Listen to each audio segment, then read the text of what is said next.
Ahirwa umuntu udakurikiza imigambi yawe ntahagarare mu nzira y'abanyabyaha ntiyicarane n'abakobanye.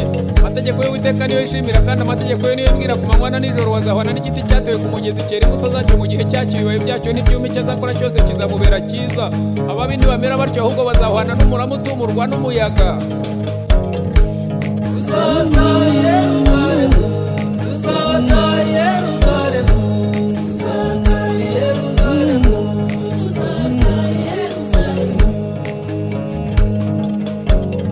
Bakundwa turabana b'Imana, cyakora uko tuzasa ntikurerekanwa yemwe.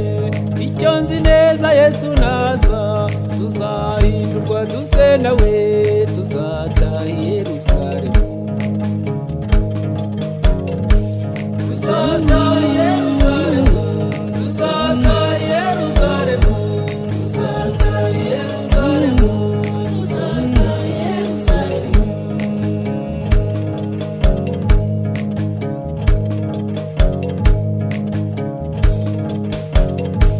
Tuzataha i Yerusalemu, abizera nimukenyere, abacunguwe n'umwami, abo yacunguje amaraso. Muhore mukwesa inkweto, mukomeze urugamba, nitunesha umwanzi umwami azatujyana i Yerusalemu.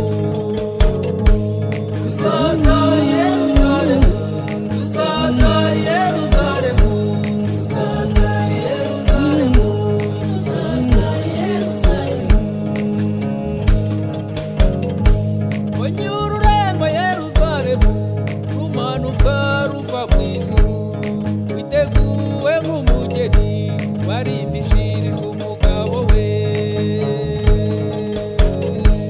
Onye ururembo Yerusalemu rumanuka ruva mu ijuru, witeguwe nk'umugeni warimbishirijwe umugabo we.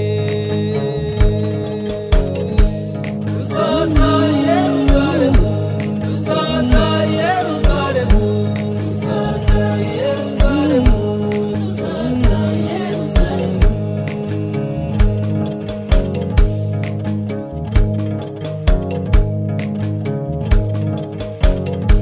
Tuzataha i Yerusalemu, Yesu yarabitubwiye, yaduhaye isezerano, ati kwa data hari amazu ngiye kubategurira.